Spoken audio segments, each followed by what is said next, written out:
Mechile mi kudo teni be azan fotongo do abokwisu ome. Mi me agbokwe gbe ton le mi na do mi do jiro planet le gege natin. Bona don FIFA wa super sipo tentin lo egbe sin azan gbe. Egbe semaine yo devu bi bere yo awajije natin no hwen do mi tome. Ko me ma do aso alo ko me ma do asia. Bo tun lo jiro emi na pe mede bo me mo koton mede pipon ya na zomo wan yo na jijo mi tentin. Bo kala do mi do jimi ni kablo dede do akwesi apakwe. Bo tun lo jiro nu eme mi jabe akwedo emi do na do jide jiro nu mo koton ena emi na penu bo kala don mi do jiro mi ni ten kombo nu emi ami supode yo e ma do nu e ma du mo koton de dinro egbesin azangbe o we kun mi kana zambo nu ko ina tin mi o we kun atongo we me kai agbozu kameton mi na don we do jiro ani tun kombo do jiro dandame yo asupa si potentin kondo po ena jijo mi tentin bo kala don we me ma do asu alo we me ma do asia do je ani blo dede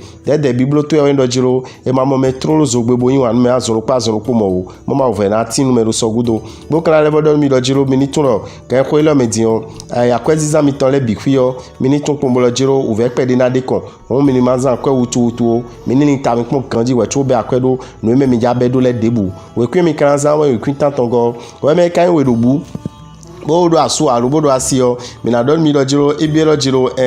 de mi na tempo basu mi ton ko mi po alo as mi ton ko mi po mi na se vivi mi de ton mi ni ko kanton lo egbe ko me ma do asu alo we me ma do asia mi na don ko lo jiro ani tun lo jiro no ele ade yo ala mo me gege nugbo me ge sin na je to eji mo ja we sun to na je me le ton ji one chuba kana tun lo jiro mo koton kun ka do nu kon ile din o won we ni ma so we so pladun won yin mo koton o bo kala don ni do jiro ani tun ko mo lo jiro ndebude akaja be akwe de me ndebude aja blo boy ro lini yin we ba lo tameton liwe yo ero je nu mo koton ena do nu kon yi boy level yo akwe na amo akwe sin alibela hun we bo plaisir de jiro we de yo anana we de bo kala do da zo sin apakwe yo ani tun pombo lo jiro ndebude aja biblogue da zo sin apakwe yo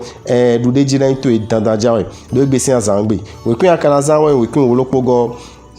mi me ra gasa yin ele me na do mi lo planet e yo venu so planet mon koton ena gwa lo nu asupa sikole bo kana do mi pombo lo jiro mi ni tun lo jiro kan ko ilo me je we me ma do asu alo me ma do asia ani tun pombo lo jiro ndebude aja biblogue yo planet e yo ma so planet mon koton ena gwa lo nu do wan isi apakwe ti o mi na tun lo jiro planet e yo Neptune ye yo e ya do jiro mi ni cho mi de bo nu jide do me de o chanjan do acquisition apakwe yo eni blo dede na ndebu aja dalome ndebu ba ja signer contrat debu ehun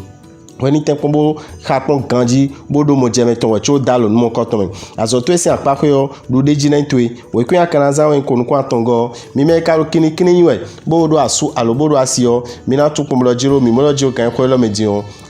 taragbe yo nu kon yo enatinu asupa sipole bo nu e kon mi na no le bi fina yin nu dagbe do awajije me bo kala do nu lo jiro ani tun lo jiro nu e kan nu da ho bo FIFA natin mi yo wen ho do me le gbe me akwesi apako yo mi ni tun ko planet yo Neptune planet mon koton e di lo jiro mi ni blo de mama mi na dota nu e na mi ton ame nu e na don akoba mi yo mi ma dota mon koton de me do igbe o we me kini one chobo kala do nu lo jiro ani tun lo jiro ndebude aja biblogbe be na inu jonu bonu ko ina tin we lini twe le gege na wiwa lini twe tamelini twe de ano lido nu kon aso tamelini mo koton da so twe wo azo na do nu kon yi we kun akana za wa ya foton ko nego mi me kalu yon da lo jinwe planet e yoro Jupiter planet mon koton ere mi na gwa lon mi ba super sipole yo kondo pona tin mi me maka odo aso alu mi me ma odo asia mi ni tuno taragbe na lebo tin mi de sulu wan isi apakwe bo mi na mo me de bo me mon koton nton kana je mi tonji cho mi na do mi do akwesi aliji yo mi ni tun pombo jiro dandame yo uve pede na wa akwesi aliji mi amo mi ni tun pombo mi titero mi de ujan bo majo mi de dobunu lili yanya peta men mi ya mi na do dudeji we kun mi na zanwe we kun afotongo we me kalo nu dagan yiwe mi na do no planet yo Saturne no planet mon koton ero di lo jiro e mi na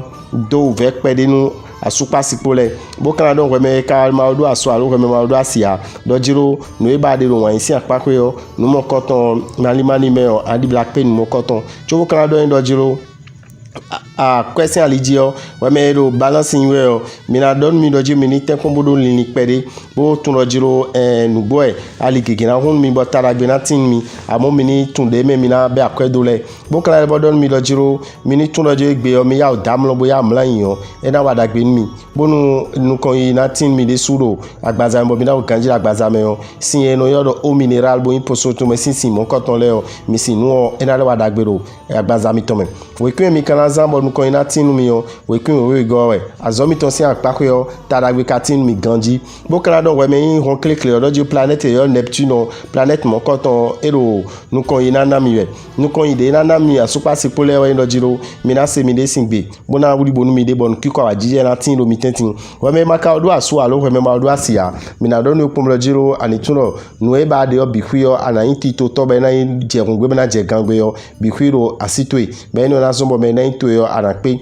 akwesi apako yo anitun pom lo jiro uve pede na tinwe akwezi wututu onade akwezi madon kuton ina wado igbe ti wa kana tun lo jiro ana de tasin uve nu khikoton me yo anitun pom lo jiro aito enirote planète kayo Mars Jupiter po planète mokoton edo de lo jiro emina gwa lo nwe do azoto kon bo azonado nu kon yi mo jala me na no gan isi apako de so ando ganji la gbaza me one we kun akana za wa foton ko atongo mi me ka gada to yin we o bo do asu mo ma do asu alu mo ma do asia mi na to roje mi na pe me de ro igbe bo mi mo ko ton ina di on kegero gbezan mi ton me we me ka do asu alu we me do asio bo tun rojiro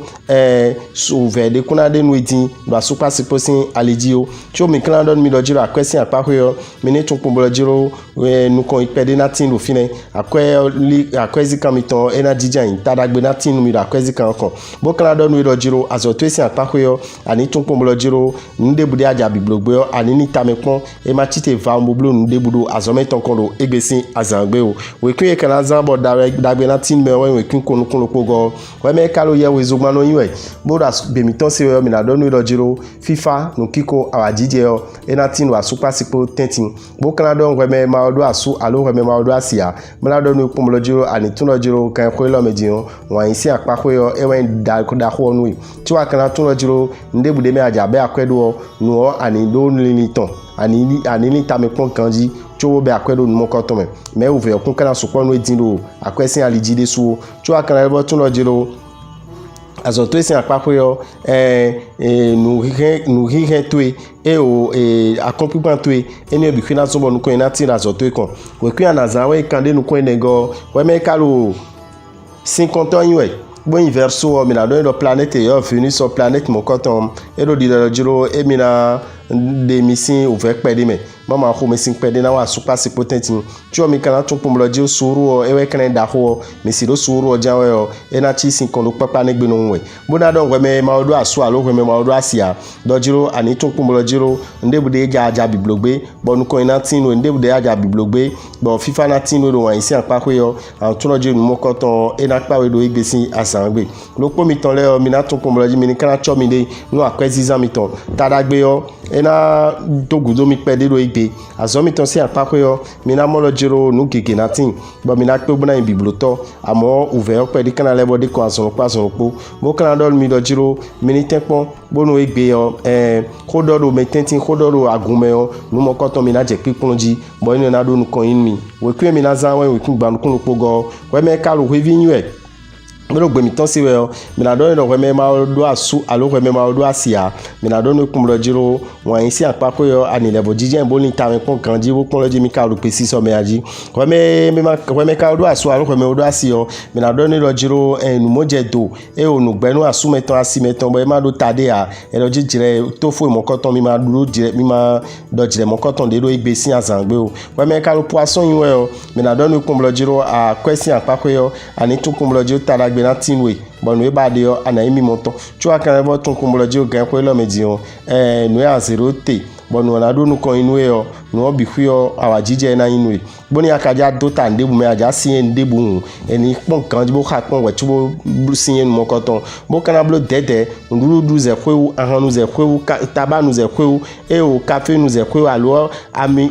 amasin kwin benu e doje kun wa dagbe nu agbaza to bo kana do nu doje nu keke na inu jonu bla go sin zo bna abaju no da so to ekon we kwin akanza won ya foton kun enego da me ura vita ndogbe mi bla semaine me mi biodion e na fifa nu polopo mi ton le bo kana do mi doje gbadandin besin gan teneme do radio océan dio mi mi na revo do to mi bo nu yen dede o mi na revo mi manto e na chen mi na yo da me wo mi na yo mi do 96 44 90 89 G allo mi na